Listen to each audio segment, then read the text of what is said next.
Senhoras e senhores presentes, vamos agora ouvir o deputado Marcos Rogério, do Estado de Rondônia, que falará em nome do partido PDT, agradecendo a presença do senador Waldir Raupp, as contribuições e a participação do deputado Moreira Mendes, do nosso Estado de Rondônia, e registrar a presença do deputado Carlos Magno, do Estado de Rondônia.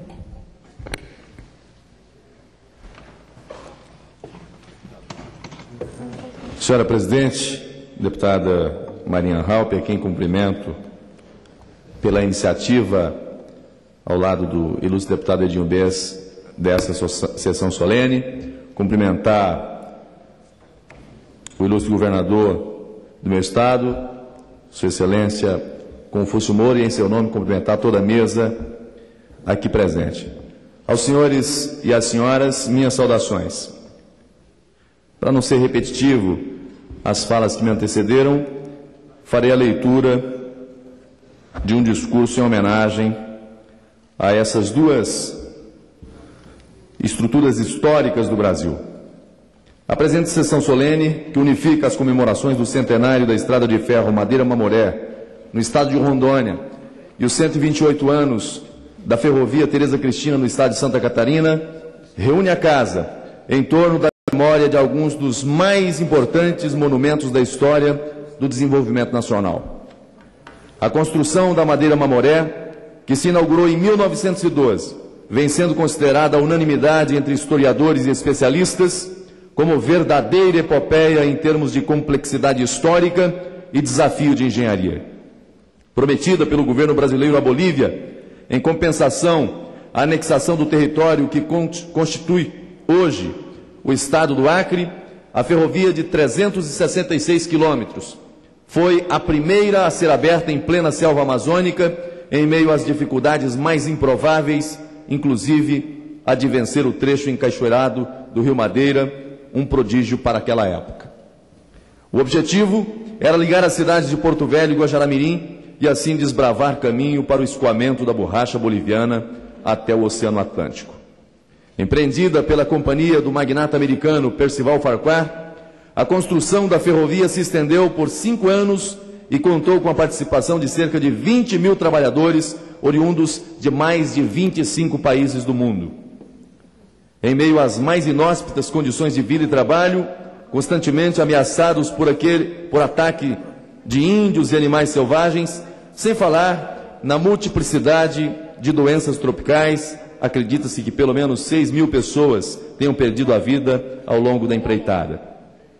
Tão importante era, porém, o projeto que Farquhar não hesitou em convocar o maior epidemiologista brasileiro da época, Oswaldo Cruz, para proceder à elaboração de medidas profiláticas e assim auxiliar na capacitação do Hospital da Candelária, fundado em meio à floresta para abrigar os trabalhadores doentes.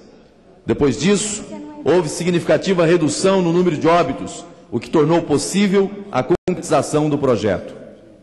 A própria figura de Farquhar ganhou aspectos lendários e controvertidos. Todo o empreendimento, por seu arrojo e pioneirismo, sensibilizou imensamente o imaginário popular, que sintetizou na Madeira-Mamoré um confronto entre a ambição humana e a grandeza da floresta. Desativada desde os anos 60, Madeira-Mamoré é hoje um monumento e um documento da época devidamente tombado pelo patrimônio histórico nacional. Assim como a Madeira-Mamoré contribuiu determinantemente para o desenvolvimento e a integração regional, a ferrovia Tereza Cristina, ainda que de menor extensão e menor visibilidade, foi de extrema importância para o estado de Santa Catarina, criada em 1886 para transportar o carvão das minas de Imbituba para a Laguna, a pequena ferrovia, isolada da malha ferroviária brasileira. Foi fundamental para a exploração do minério e a geração de renda e riqueza no estado. Hoje, incorporada à Rede Ferroviária Federal S.A., continua sendo aproveitada pela indústria catarinense, que desse modo reitera a demanda nacional pelo incentivo ao transporte ferroviário. Porque é disso que tratamos aqui, senhora Presidente, quando rendemos homenagens a duas ferrovias históricas do Brasil, como uma das principais economias do mundo, desenvolvendo-se em território de proporções continentais, o Brasil precisa investir no transporte ferroviário para acelerar o crescimento, integrar-se interna e externamente e adaptar-se às novas exigências de ordem ambiental. Como a alternativa mais propícia ao transporte rodoviário, indiscutivelmente mais caro, poluente e inseguro, o investimento na malha ferroviária brasileira deveria participar, desse modo, prioritário dos programas nacionais de desenvolvimento. Seja para suprir a carência de ferrovias, seja para padronizar as bitolas e assim unificar a rede existente, os investimentos do setor certamente redundarão na modernização dos transportes no Brasil, uma vez que o ferroviário é mais competitivo em relação aos outros modais, em virtude... Para concluir, senhor presidente, em virtude da capacidade de carga, incluídos os passageiros e de custo respectivo.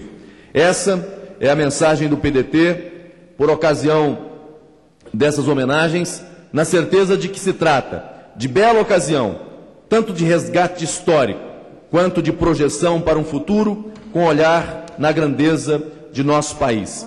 E na esteira do que já o fizeram os que me antecederam, oportunidade, além de render homenagens, de ter um olhar para frente, ver o Brasil com outro olhar, um olhar que no passado serviu de modelo, mas que hoje serve de estímulo e de confiança de que o modal ferroviário é uma grande alternativa ao caos que nós temos no transporte rodoviário hoje. Muito obrigado, senhora presidente. Agradecemos as contribuições e o pronunciamento, parabenizando o deputado Marcos Rogério. E, nesse momento, temos a honra e a satisfação, presidindo essa sessão solene do centenário da Estrada de Ferro Madeira-Mamoré, poder convidar para usar a palavra o representante do nosso estado de Rondônia, Sua Excelência, governador Confúcio Moura, que foi nosso colega deputado federal.